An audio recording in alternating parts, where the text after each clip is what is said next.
I'd just like to introduce Rossie Stone from Dekko Comics. So Rossie, thanks for doing this. Could you just give me quickly a description of your business?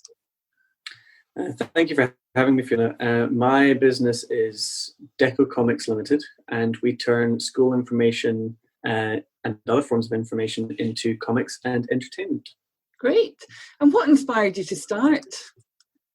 I struggled at school for most of my life, and eventually I found that by turning it into things that I liked and was good at, like comics and other things with pictures and things that were all to do with fun, I didn't just enjoy it a lot more, but it gave me my first academic grade A in an exam.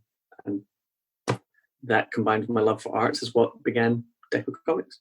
That's fantastic. We wanted to just ask you about what inspired you as well. What are you seeing in other areas that have influenced what you're doing?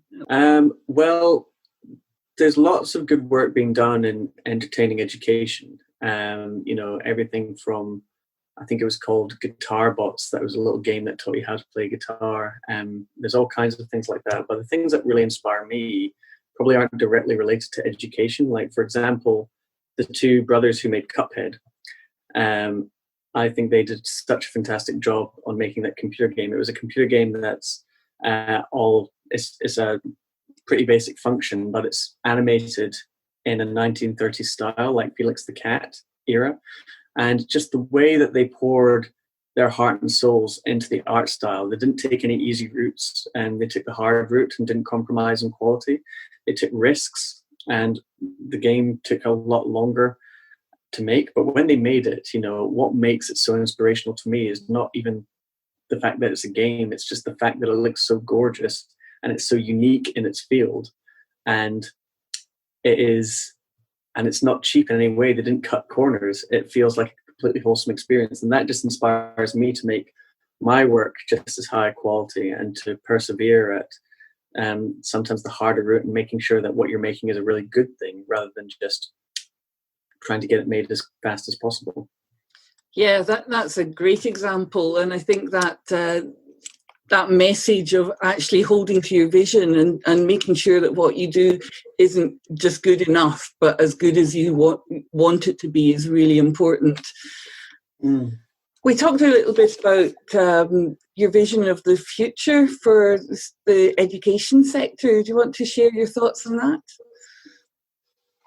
Yeah, so for me, I think the future holds, or what I certainly hope the future holds, is more ways of teaching that use more than just words, and use words more as the secondary force of teaching rather than the primary force.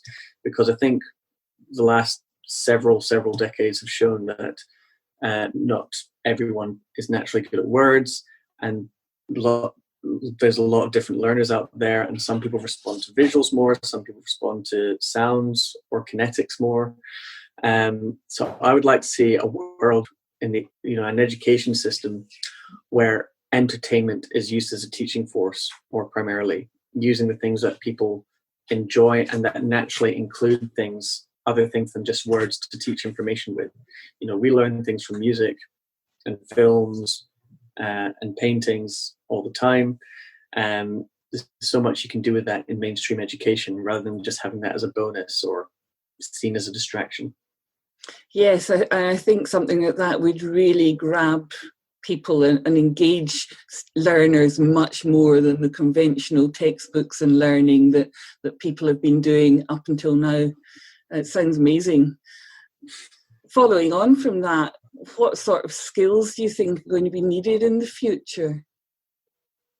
I think the skills that are going to be required are going to be things that allow you to utilize those different elements that I was talking about. I think we use visuals, for example, in education, but actually teaching through visuals, using pictures to teach as much information as the words, is a really good place to start. And I don't just mean teaching more people how to draw these things, but just how to use them in different ways.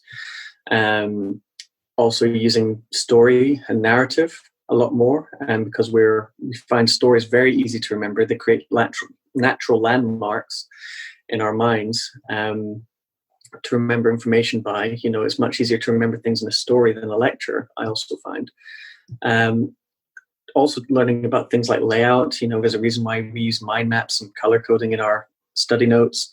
Learning how to utilize fun, not just seeing fun as the thing we do after the work, but actually combining the things we find fun in our work to make the learning a more engaging and natural experience. And also relatability, the powerful thing that is relatability, making something relevant to us, rather than using obscure examples to teach facts. Use examples that relate to us more. If we can, those 5 things in particular, I think would be really important as skills for creating a world where we use more than just words. And entertainment is a great way to house all 5 of them. But whether in or outside of that context, those 5 skills I think are very important wherever the future of education goes. Yeah, that's fantastic. And I think that sort of message is really heartening for people that are in the more creative subjects, when they see the future seems to be very technical, but in actual fact, the human interface and that ability to tell stories and share in a more visual way is going to be, I think, increasingly important, not just in education, but in any sector. So that's fantastic. Thank you very much, Rossie. I'm sure that a lot of people will be inspired by that. And thank you. Well, thank you for having me. Thank you very much.